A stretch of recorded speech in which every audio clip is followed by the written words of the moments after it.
नमो भगवते वासुदेवाय नमः। आप सभी को कार्तिक मास की हार्दिक शुभकामनाएं। आज से आप हमारे इस चैनल पर हर दिन नियम से कार्तिक मास की कथाएं सुनेंगे।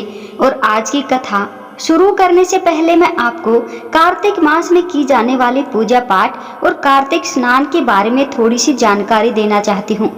हमारे हिंदू धर्म में कार्तिक मास को बहुत ही पवित्र और शुभ माना जाता है। हिंदू पंचांग के अनुसार कार्तिक का महीना 8वां महीना होता है और इस पूरे महीने में धर्म, कर्म, जप, तप, व्रत, पूजा पाठ, स्नान, ध्यान आदि करने से कई गुना पुण्य की प्राप्ति होती है। पूरे महीने में ब्रह्म मुहूर्त में उठकर स्नान किया जाता है। संभव हो तो पवित्र नदियों में स्नान करना चाहिए, नहीं तो घर पर ही नहाने के पानी में गंगा जल मिला करके स्नान कर सकते हैं। कार्तिक के महीने में सुबह 4:30 बजे से 5:30 बजे के बीच में उठ करके स्नान करना शुभ रहता है।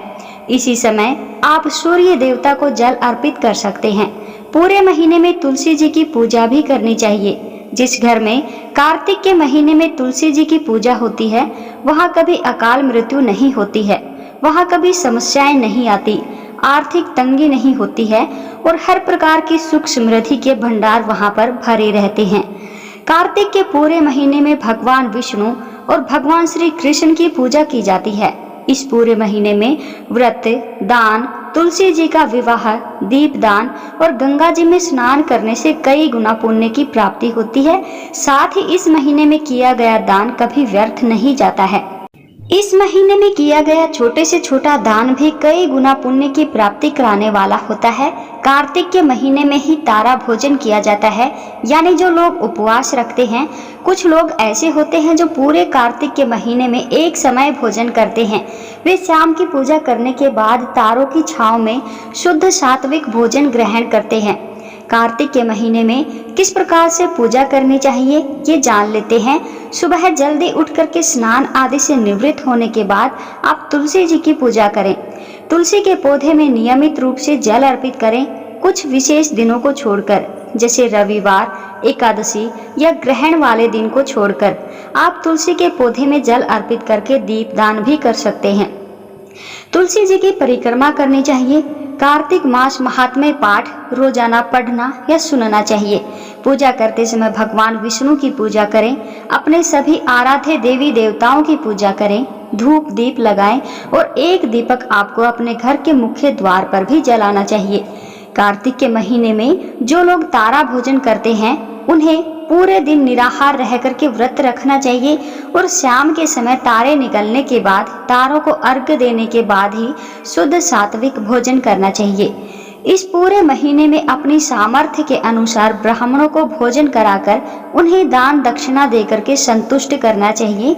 और कार्तिक मास के अंतिम दिन यानी कार्तिक पूर्णिमा के दिन व्रत का उद्यापन किया जाता है। जो लोग पूरे महीने उपवास नहीं कर सकते हैं, वे इस महीने में पड़ने वाले विशेष दिनों में भी उपवास रख सकते हैं। कार्तिक मास की अमावस्या या पूर्णिमा को भी आप उपवास करके अंतिम दिन व्रत का उद्यापन कर सकते हैं। उद्यापन वाले दिन आपको 5-5 की मात्रा में कोई भी सामग्री का दान करना चाहिए, जैसे कि आप 5 घड़े, 5 सुराही, 5 वस्त्र, 5 तरह के फल, 5 तरह के अनाज, इन सब का दान किसी योग्य ब्राह्मण को दे सकते हैं। साथ ही ब्राह्मणी के लिए भी आपको उनकी जो भी पहनने की चीजें हैं, जैसे कि साड़ी या सूट आदि, वो भी उन्हें दान में देना चाहिए। दान दक्षिणा देकर आप अंतिम दिन व्रत का उद्यापन कर सकते हैं। कार्तिक मास के नियमों का पालन करने वाले भक्तों को सुबह ब्रह्म मुहूर्त में उठकर हो सके तो ताजे पानी से, नहीं तो गर्म गुनगुने पानी से आप अपने स्वास्थ्य के अनुसार स्नान कर सकते हैं। तुलसी जी की पूजा करनी चाहिए। धूप दीप जलाकर आपको विधि विधान से आराध्य देवी देवताओं की पूजा करनी चाहिए। पूरे महीने में हो सके तो धरती पर ही बिस्तर लगाकर सोना चाहिए। मसालेदार मांसाहारी प्याज, लहसुन, लौकी, गाजर, उड़द की दाल, मूंग, मसूर, चने की दाल, मटर की दाल का सेवन नहीं करना चाहिए। नशा, झूठ, चोरी, पाप आदि से भी दूर रहना चाहिए। कार्तिक मास के नियमों का पालन करने वाले भक्तों को पूरे महीने में सिर्फ एक दिन को छोड़कर शरीर में तेल लगाना भी वर्जित माना गया है।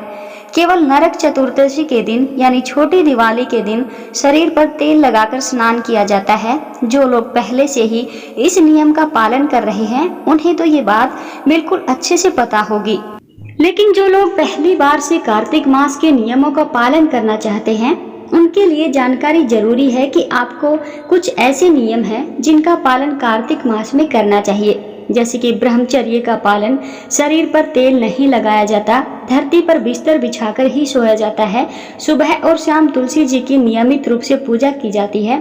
कार्तिक मास महात्म्य का प्रारंभ आज हम तुलसी जी की कथा से ही आरंभ करेंगे, क्योंकि कार्तिक के महीने में हर घर में तुलसी जी की पूजा होती है और सभी औरतें तुलसी जी को जल से सींचती हैं।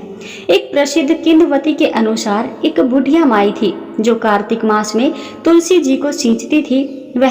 जब वह जाती तो तुलसी माता से कहती, हे तुलसी माता, सत्य की दाता, मैं तेरा बिरवा सींचती हूँ, मुझे बहू दे, पीले रंग की धोती दे, मीठा ग्रास दे, बैकुंठ में वास दे, अच्छी मृत्यु दे, चंदन का काठ दे, अच्छा राज दे, खाने के लिए दाल भात दे और एकादशी के दिन कान्हा जी का कंधा दे।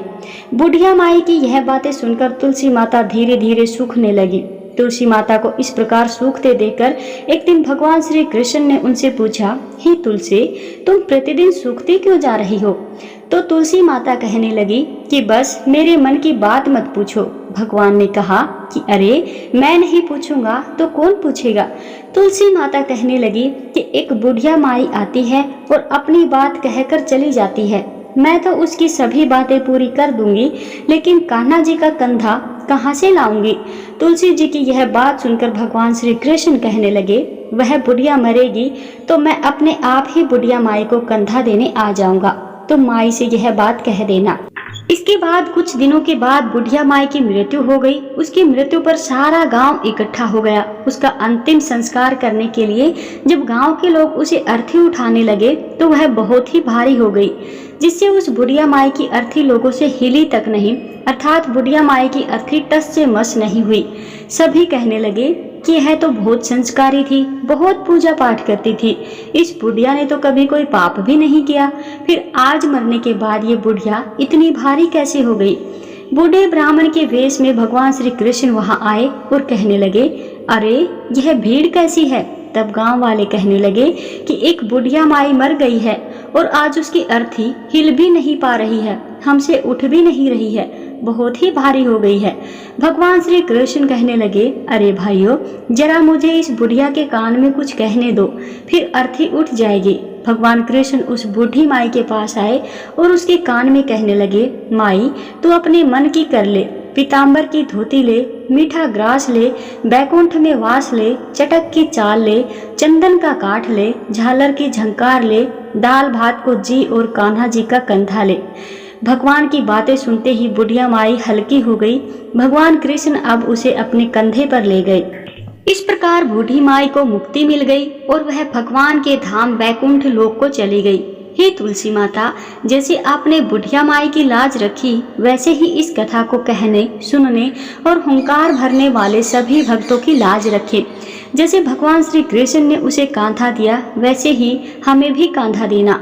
प्रेम से बोलिए, तुलसी माता की जय हो, भगवान श्री कृष्ण की जय हो। ओम नमो भगवते वासुदेवाय नमः। अब सुनेंगे कार्तिक मास महात्म्य का पहला अध्याय। एक समय धर्म के गुण, रहस्यों, ज्ञान, विज्ञान और शास्त्रों में वर्णित कथाओं पर गहन चर्चा करने के लिए 88,000 ऋषि मुनि नैमिषारण्य तीर्थ में एकत्रित हुए। उनके बीच में महर्षि वेद व्यास जी के सुयों के शिष्य महाराज ऐसे सुशोभित हो रहे थे जैसे आकाश में तारों के बीच चंद्रमा। धर्म के सभी गुण, रहस्यों, 4 वेदों, 6 शास्त्रों और 18 पुराणों के ज्ञाता श्री सूत जी से शौनक आदि 88,000 ऋषि मुनियों ने कहा, हे मुनि श्रेष्ठ श्री सूत जी, आप कृपा करके हमें कोई ऐसा सरल उपाय बताइए जिससे हमारी इस घोर कलयुग के प्रहार से रक्षा हो सके। समस्त ऋषि मुनियों के मुख से यह बात सुनकर सूत जी बोले, तुम्हारी श्रद्धा और प्रभु भक्ति देखकर हे ऋषियों, मेरा हृदय बहुत प्रसन्न है।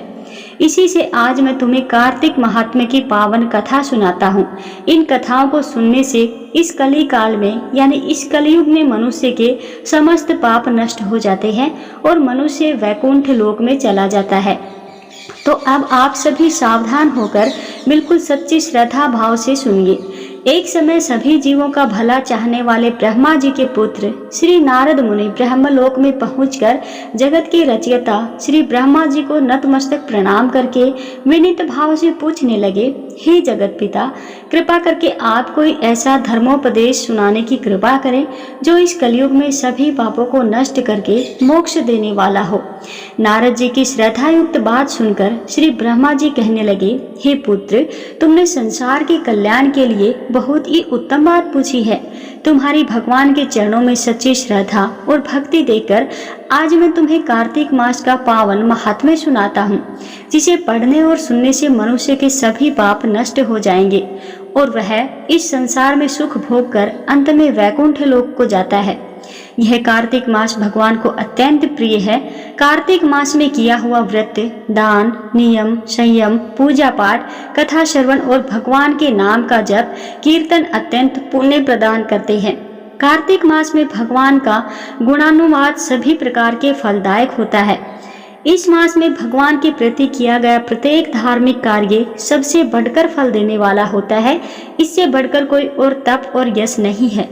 तुमने संसार की भलाई के लिए यह अति उत्तम प्रश्न किया है। सो अब मैं कार्तिक मास का पुण्यदायी महात्म्य तुमसे कहता हूँ और तुम श्रद्धा पूर्वक ध्यान से इसे सुनो। कार्तिक स्नान करने वाले मनुष्य को प्रातःकाल ब्रह्म मुहूर्त में उठकर शौच आदि से निवृत्त होकर 12 अंगुल लंबी सुगंधि युक्त वृक्ष का दातुन करना चाहिए। परंतु याद रहे कि श्राद्ध, सूर्य अथवा चंद्र ग्रहण और एकम अमावस्या, छठ, नवमी, एकादशी और रविवार को दातुन नहीं करनी चाहिए। जिस दिन दातुन नहीं करनी हो उस दिन पानी से 12 बार कुल्ला करके मुंह को खूब साफ कर लेना चाहिए। जब 2 घड़ी रात्रि शेष रहे तब काले तिल, चंदन, चावल, पुष्प, कुशा लेकर के तालाब, कुंड, नदी, संगम अथवा किसी भी तीर्थ स्थान पर जाएं। वहां हाथ जोड़कर प्रार्थना करें कि हे भगवान, आप और श्री लक्ष्मी जी को प्रसन्न करने के लिए मैं समस्त कार्तिक मास में स्नान करूंगा अथवा करूंगी। इस प्रकार प्रतिज्ञा करके श्री गंगा जी, श्री शिव जी, सूर्य देव और विष्णु भगवान का ध्यान करते हुए नाभि तक जल में प्रवेश करें और अच्छी तरह से स्नान करें। फिर जल से बाहर निकलकर देवता, ऋषि और पितरों का तर्पण करें। स्नान करके भेड़ बकरी की धूल से बचना चाहिए और छींक, थूक, कुत्ता, कौवा, ऊंट, उल्लू आदि से भी बचना चाहिए। अगर भूलवश इनमें से किसी का स्पर्श हो जाए तो फिर से स्नान करना चाहिए। मिथ्यावादी अर्थात झूठ बोलने वाले और नीच प्रकृति वाले मनुष्य से वार्तालाप नहीं करना चाहिए। इसके बाद षोडशोपचार विधि से भगवान का पूजन करना चाहिए। भगवान को जल का अर्घ्य देकर प्रार्थना करनी चाहिए कि हे भगवान, आप श्री राधा जी सहित मेरे अर्घ्य को ग्रहण कीजिए। इस प्रकार प्रार्थना करके आह्वान, पाद्य, अर्घ्य, आचमन, स्नान, वस्त्र, चंदन, अक्षत, पुष्प, धूप, दीप, नैवेद्य, तांबूल, पूंगी फल, दक्षिणा, नमस्कार, यह 16 चीज मूर्ति को अर्पित करते हुए तुलसी जी की मंजरी से भगवान की षोडशोपचार विधि पूर्वक पूजा अर्चना करनी चाहिए। श्री ब्रह्मा जी बोले, हे पुत्र, जो व्यक्ति तुलसी की मंजरी सहित भगवान शालिग्राम का एक बूंद चरणामृत पान करता है वह ब्रह्म हत्या जैसे बड़े बड़े पापों से मुक्त होकर के वैकुंठ लोक को प्राप्त करता है। इसमें कोई संदेह नहीं। जो भगवान शालिग्राम की प्रतिमा के आगे अपने पितरों का श्राद्ध करता है उसके पितरों को तत्काल वैकुंठ की प्राप्ति हो जाती है और वह मोक्ष की प्राप्ति कर लेते हैं। जो भगवान श्री शालिग्राम की मूर्ति का दान करता है उसे समस्त पृथ्वी के दान का फल प्राप्त हो जाता है। जो भगवान शालिग्राम की प्रतिमा को बेचता है वह महान कष्ट भोगता है। इसलिए कभी भी श्री शालिग्राम की मूर्ति को बेचना नहीं चाहिए। श्री विष्णु भगवान का पूजन शंख के जल से करना चाहिए। श्री शिव जी का पूजन बेल पत्रों से, सूर्य का तुलसी जी से, गणेश जी का पूजन धतूरे के फूलों से और श्री विष्णु जी का पूजन कमल के फूलों से और श्री महालक्ष्मी जी का पूजन मालती या फिर चंपा के फूलों से करके प्राणी परम पद को प्राप्त कर लेता है। परंतु जो भगवान को परंपरा से तुलसी से भगवान शालिग्राम की पूजा करता है, उसकी महिमा का वर्णन कोई भी नहीं कर सकता। इस प्रकार पूजा करने वाला भक्त जन्म मरण के अपार कष्ट से मुक्त हो जाता है। जिसकी मृत्यु तुलसी माला धारण किए हुए होती है, वह जीव बिना किसी रोक टोक के सीधा वैकुंठ धाम को चला जाता है। जो तुलसी जी की छाया में अपने पितरों का श्राद्ध करता है, उसके पितरों की अक्षय तृप्ति हो जाती है। तुलसी जी का सिंचन अर्थात तुलसी जी के जल डालना गंगा, यमुना और नर्मदा में स्नान करने के समान होता है। तुलसी जी का पौधा उगाने और सींचने से तथा उसका नित्य स्पर्श करने से मनुष्य के मन, वचन और कर्म तीनों प्रकार के पाप और ताप नष्ट हो जाते हैं। कार्तिक मास में व्रत करने वाला मनुष्य तुलसी जी का शांत चित्त से पूजन, प्रदक्षिणा और नमस्कार करके हाथ जोड़कर प्रार्थना करे कि हे हरि की परम प्रिया, हे सुभद्रा, देवताओं ने आपको बनाया और मुनीश्वर ने आपका पूजन किया। मैं भी आपको नतमस्तक होकर नमस्कार करती हूँ। जो प्राणी आंवले के पत्तों और पुष्पों से भगवान का पूजन करता है अथवा आंवले के वृक्ष के नीचे बैठकर भगवान का पूजन करता है, उसे सवरण के फलों और फूलों से पूजा करने का पुण्य प्राप्त होता है। जो मनुष्य द्वादशी के दिन तुलसी या आंवले के पत्तों को तोड़ता है, वह घोर नरक भोगता है। प्रत्येक मनुष्य को चाहिए कि कार्तिक मास में आंवले के फल, तुलसी और गोपी चंदन की माला धारण करे।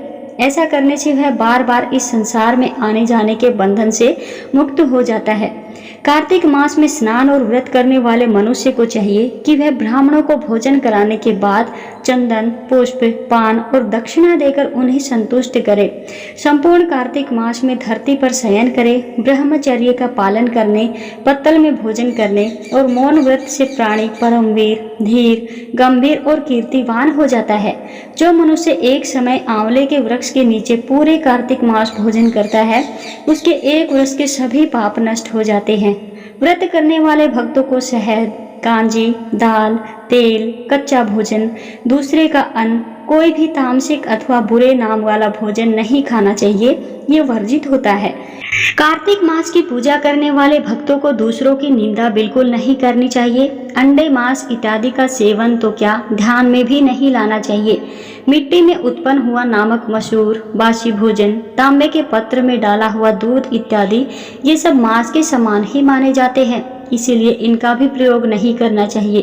केवल अपने लिए ही बनाया हुआ भोजन भी मांस के समान होता है, इसीलिए किसी दूसरे को भोजन कराने के बाद ही स्वयं भोजन करना चाहिए।